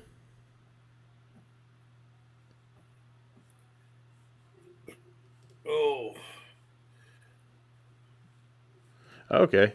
Yeah, so I guess he's over there. I haven't, like I said, I haven't really talked to him about it or anything like that. I'll probably be going over there in 2 weeks to run equipment for the power company. Because we got a big contract for the FPL. We do all their pretty much hardening project, which is setting concrete poles in place of the wood poles and stuff like that. So we're trying to get out there. Yeah. Unfortunately, but yeah, it's a good time to do it. Yeah, and it's beautiful out right now, man. It's like 72 in the mornings, man, and it's no humidity out through the whole day, and it's just beautiful out. Awesome. You'll be down this way for some things after Thanksgiving for some hunts, man. Definitely hit me up. If you message me on Instagram, it's SoFlo Waterfowlers. I don't know if you follow me or not, but definitely hit me up and we'll try to get you out there, man. If you want to get on some birds, come with me. I know some good spots. Oh, I said it last night in my live. Been talking to my wife a little, kind of throwing little hints around, but I'm gonna be hunting North Carolina a lot this year, and the plan is to take. I don't consider going to North Carolina an out-of-state trip because it's 2-hour drive, 3 hours at the most where I'm going to be hunting. I've got a place to stay. I've got a place, I got food to eat when I get there. I mean, it's really not, all I got to do is get a license. But I am wanting to go to Florida and to Kentucky. Gotcha. And I want to go to, I want to get back to Kentucky. I've hunted it during their early teal wood duck season, and I enjoyed it. And I really want to go back when they got big ducks, so. Yeah. Mallards and whatnot, but I do want to get to Florida. I just do. It's a fun time, and plus, you say, "Hey, wife, they got some great beaches and nice and warm weather down there. You got a courser to get into it. Yeah, so come on down with me. You can go to the beach and do your thing, and I'll duck hunt in the morning. Yeah, and we'll hang out in the afternoon. Yep. Go see the nightlife in the evening. Oh, my nightlife is the bed. Sitting on the couch watching bed 30. 9 o'clock, 9:30, man. I'm look at light. TV's watching you, right? That's right. But yeah, I do want to get down there. I want to get down there, and I kind of want to go down there I want to go to Florida more than I want to go to Kentucky, and for the simple reason, number one, to come duck hunt with you, but either on the way there or on the way back, stop off to where John's at and go fishing with them. Okay, yeah. I mean, that'd be You awesome. know, either John or Doc, and just go fishing and enjoy, a day or two, fishing, a couple of days duck Yeah. hunting, that kind of thing, just to, Yeah, make I it a mean, trip. even with me, you can do a cast and blast. Yeah. We'll come down here, shoot some ducks in the morning, then go out, catch you some peacock bass and some snakehead. Yeah, I've never caught a peacock. Never caught a peacock, and of course, never caught a snakehead. It's a, I would consider them like a smallmouth bass. How hard they fight. They fight Right. harder than smallmouth. They're not even really considered a bass. They are actually in the cichlid family. Right. So that's what makes them fight really hard. They don't have a typical large mouth like the largemouth bass. Right. But man, do they fight! And it's a perfect time to come down here because that's when they pretty much start bedding. And then you get on some freaking monsters. Yeah. Because I'm telling you, I want to catch two. I want to catch two peacocks. Yeah. I want one for the wall, Okay. and I'm not doing a sculpted mount. My Yeah. mounts are real, and I want to eat one. Oh, they're delicious, man. I want to eat one, and I want to put one on the wall. That's my Got to get you one with a big old knot on his head, dude. Yeah, I'm talking gnarly. Like a good, like I would say probably about like a 4-pounder. Those are pretty common actually. My 4-pound peacocks. My dad's been down to Central America where where they grow a lot bigger. Oh yeah. And, Well, those are actually different species of peacocks. We have the butterfly peacock, and then over there they have butterfly, spotted, and one other. Oh yeah, torpedo. No, A plug. it's a plug. It's a floater. It's pretty much a torpedo. I forget what they call I them. can't remember the name of it, but this was an actual bait that he bought when he was down there. I don't know if he caught any fish on this particular one, but he had bought several of these baits, and that's what I want to use. That's the bait right there that I want to use to catch a peacock on. Oh, definitely. Anything top water, man. It's like they hammer it. Especially the snakeheads. The snakeheads, you'll tear them up with that thing. And dude, you'll love the way a snakehead fights, man. You'll be like, what the heck? And dude, they taste freaking great.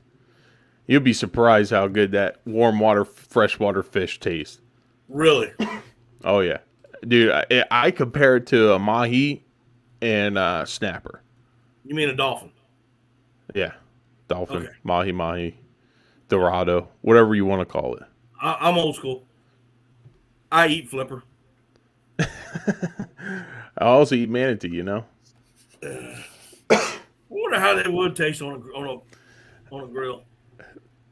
The smaller ones are kind of like a veal, or almost like a veal, real tender. The older ones are a little bit tougher, but I would consider them almost like Wagyu.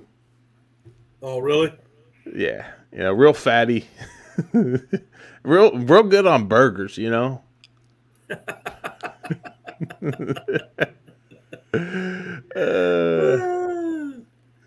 it's kind of like a spotted deer. Oh yeah. Yeah, it just tastes delicious.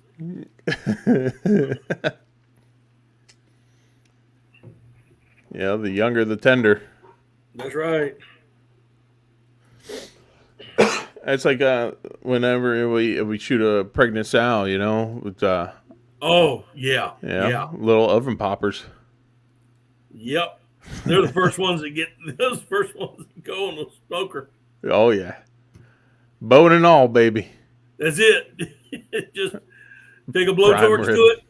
Take a blowtorch to it real quick. Pull it out, It's- pull the insides yeah. out, throw it on there. You know.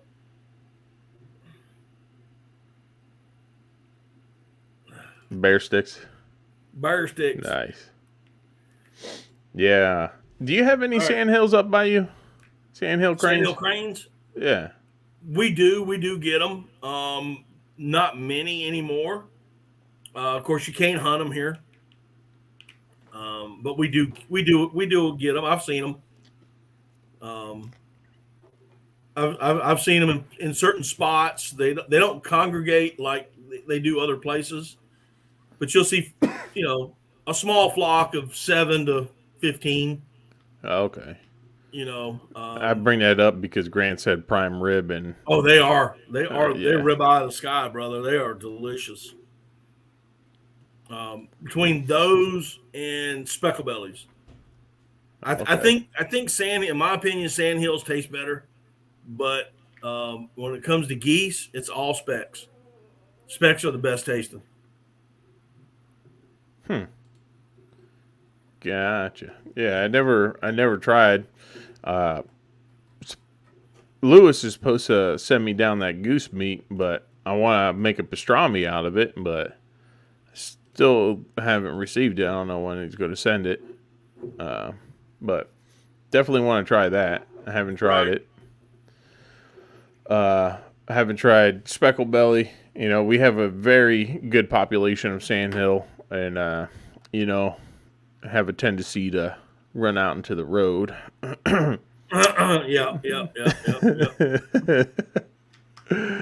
Yeah. I have seen. I've seen wood ducks actually bring bags of corn in the swamp. It's crazy.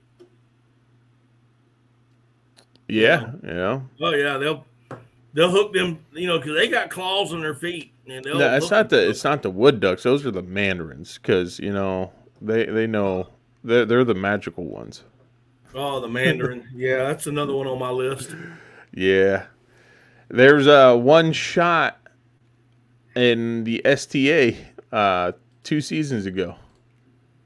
Really? Down here. Yep. I wonder what farm it escaped from. It was tagged by USGS, or Really? yeah. It had a band on them. Wow. Yep. So he must have been hanging out with wherever he was hanging out, and they netted him and banded him. So that would be that's a trophy of a lifetime. Oh yeah, 100%. That's a trophy. No getting around it. No. Shooting a duck that's not even supposed to be in the Americas. In our continent, yeah. In our hemisphere. Oh yeah, definitely 100% a unicorn.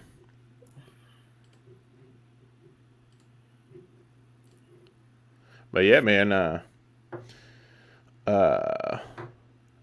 Like I said also earlier, we do get cinnamon teal down here. My buddy's caught a couple on camera over on the West Coast in Fort Myers, and then there's this one that comes back every year. He's been coming back for 3 years. He knows the spot. That is for sure up in Merritt Island, where all the bird watchers go, and he's very, very photogenic, and he stays right where the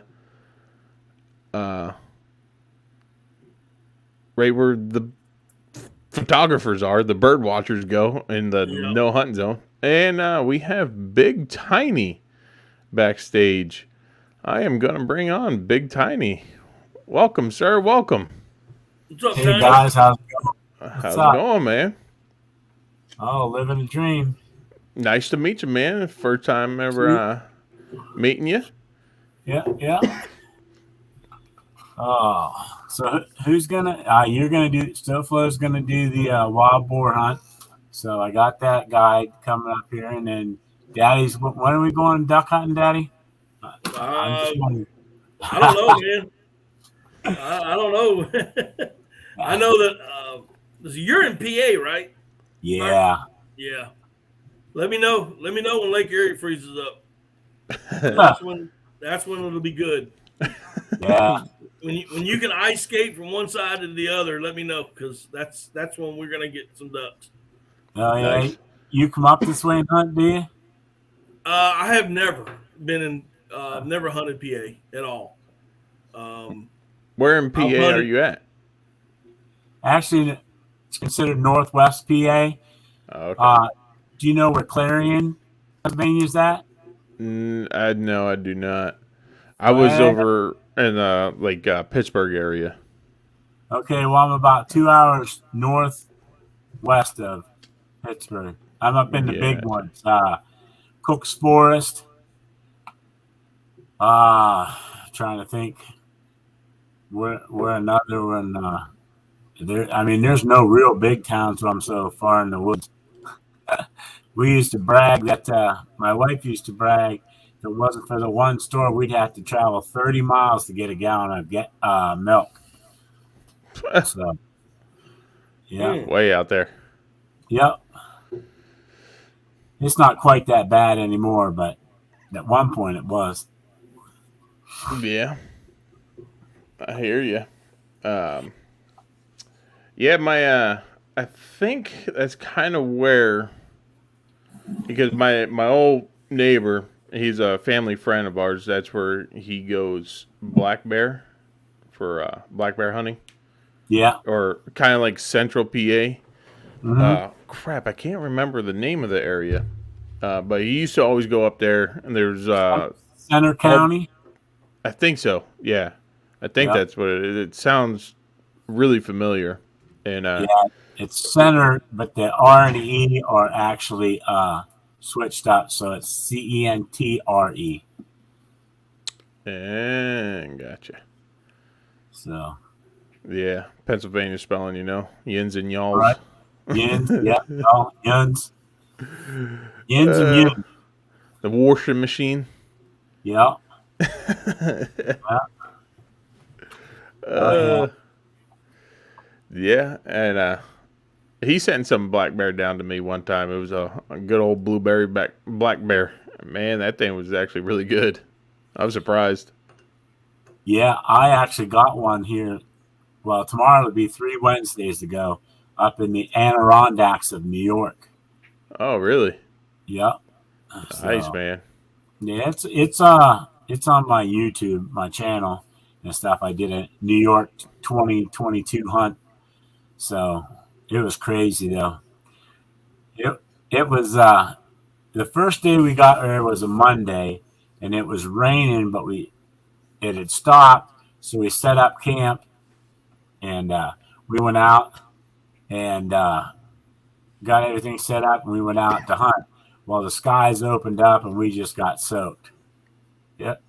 Yeah. So then we turned around and got back, and our tent and everything inside of it was soaked. Here, it ripped a hole in the tent. So we ended up sleeping in our trucks.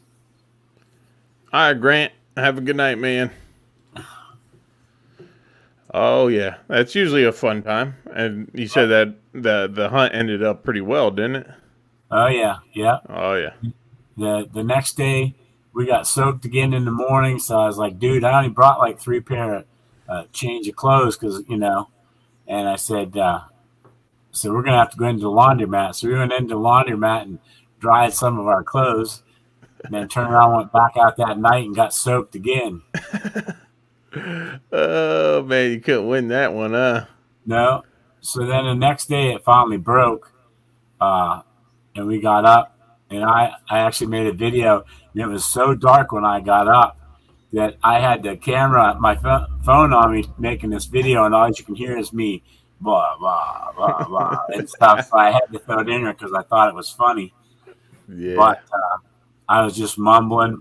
I have sleep apnea, and my battery thing that I had running my sleep apnea machine died in the middle of the night, so I got hardly no sleep. Oh, man, that sucks, dude. But we went out, and my guide was like, hey, you can get 200 to 400 yard shots. So I brought my 338 Win mag, and stuff. And like, I don't know if you know, but I'm a pro staffer for Rubline Scents out of Lewisburg, PA. That Okay, make yeah. all natural deer scents.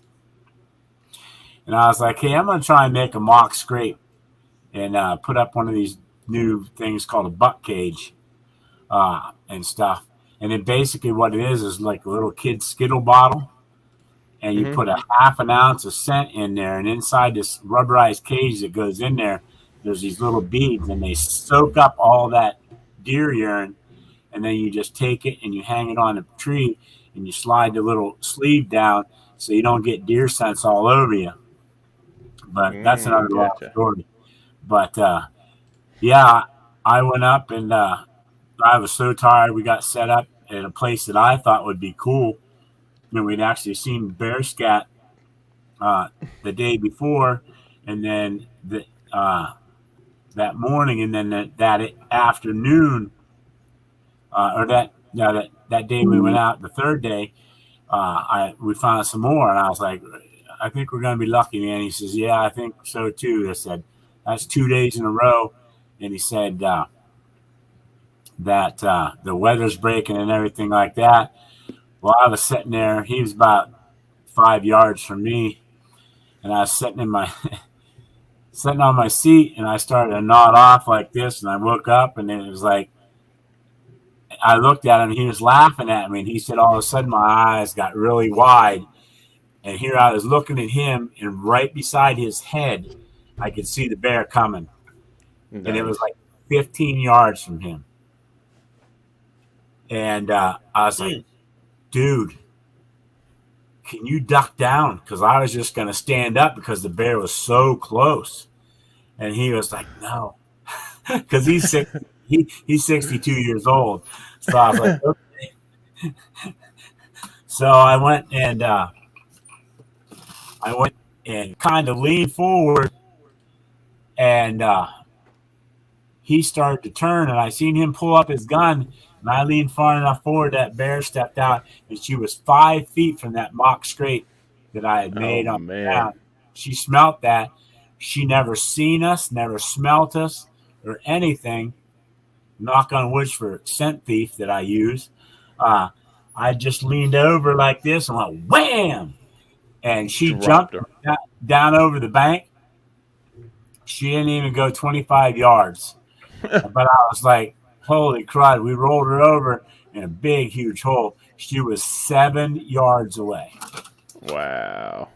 So, she was right up on you, huh? Yep. So it was like, holy crud. And then he got nervous because, I heard it going, and then, the death growl and stuff. Yeah. And so I'm trying to get down through the woods and try to find her. And he's like, this is where it gets fun and scary all at the same time. I said, yep. But we found her 25 yards away. Ted wants to know how much she ended up weighing. The actual weight is 180, we believe. She weighed about 150 pounds dressed, field dressed. So it's about 180, I think. Pretty good sized black bear. Yeah, and there was no cubs. There was a female. It ended up being a female, but there was no cubs. There, and we think she's about 2 years old. But I actually just got in the mail today. New York, you don't have to go, like PA, you have to go to a certain spot and check your bear in, and they take a tooth and all that and get all the information. Well, in New York, you don't have to do that. You just they ask that you send a tooth to them. So they give you this little packet and stuff. And then they ask you all the same questions on your hunting license to reiterate what you already turned in. And then you go and send that tooth in. And then they, by the end of the year, they'll tell you, by 2023, around hunting time, they'll tell you the information on the bear. How much the actual live weight they is, and the age of the bear and stuff like that. So I gotcha. I wish I would open up freaking bear season down here, man. I wish. That'd be awesome. We have the largest black bear population of any state, but don't want to open up a freaking season. That's crazy. Yeah, it doesn't make any sense. I know 3 years ago, they opened it up and they hit their quota within 3 days, so they had to shut down. It was supposed to be 2 weeks long, and they shut it down in 3 days because everybody was pulling out a black bear.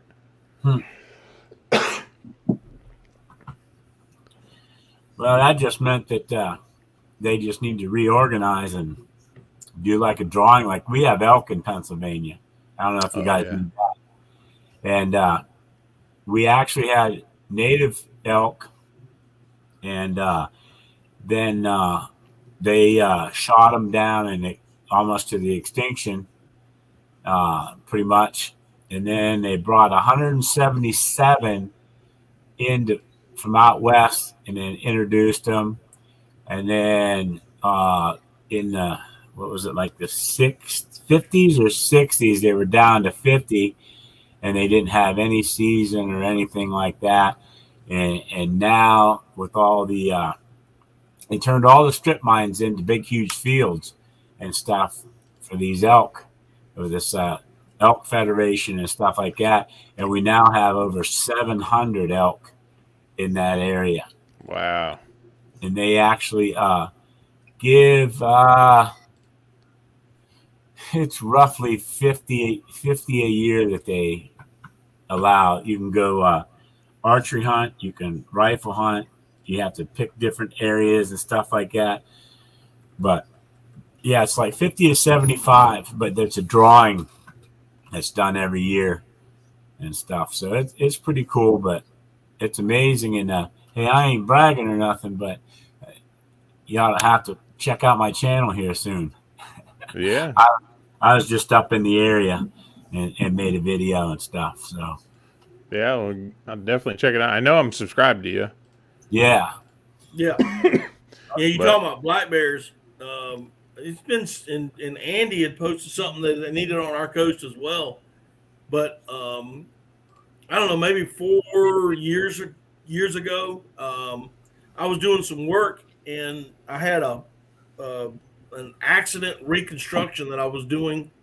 A guy hit a deer, right? The insurance company wanted to know some stuff, so they I do a lot of freelancing for them, so they called me up and I went down there, and of course there's deer trails everywhere, deer in the area, deer tracks are everywhere. Well, I stopped at this house and knocked on the door, and I was asking the lady. She answered the door, and I was just going to ask her, do you see deer in your yard? Approximately how many deer do you see? Blah, blah, blah, blah.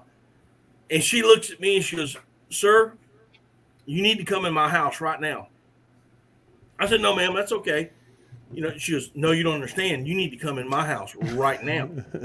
And I said, "Ma'am, I'm good. I'm good." She goes, "No." And she grabbed a hold of my arm and she pulled me in and slams the door. And I'm thinking, "Oh Lord, I got this crazy woman that's going to tie me to a bedpost and break both my ankles." And she looked out the window, and I happened to look, and it was a black bear 10 feet from the front porch and walked around the house and was coming up behind me. I stayed there and drank iced tea and ate cornbread for about 2 hours. Jeez. That's a good one. Yeah. True story. When I was 18 years old, we were living out in what's called Tynesta, Pennsylvania, which ain't too far from me.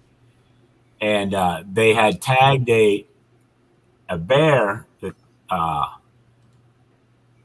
in their process of tracking bears and different animals and stuff like that. They had tagged a bear, and they called him old blue tag. And he came up to our camp one night, and we have like just stairs, like three stairs onto the camp. My stepdad opened up the door and then slammed it and jumped back. Here that bear was right there on the step and stood up, and the bear was actually higher than the camp, the bottom of the roof of the camp. And so I actually did a lot of tracking and looking and searching for all these bears up in that area. And so I found this one tree and I sat up there, and I only heard one shot all day, and it was down about 100 yards from me. And it ended up being that bear, and Wow. it was 698 pounds. Jeez. As a black bear. That's a bull of a bear, that's for sure. Yep. That thing was huge. Yeah. Man, Tiny, I really appreciate you coming on, but we are 2 hours and 5 minutes into this live, and I think we're going to have to call it a night because I got to be up around 4 o'clock in the morning. I'm getting a little sleepy here. I gotta leave. I gotta leave at 4 o'clock. Hey, I'm retiring. I feel it must be nice. Yeah. 57 and I'm retired, so. I really appreciate you coming on, man. We definitely have to do this again. All right. You know? And Matt and Yes, sir.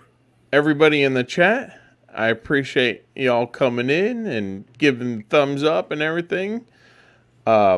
We do this pretty much every week. Me, Matt, and a couple other guys from our little crew. We try to get on every week, do a live, either Sunday or Tuesday. We'll be out there.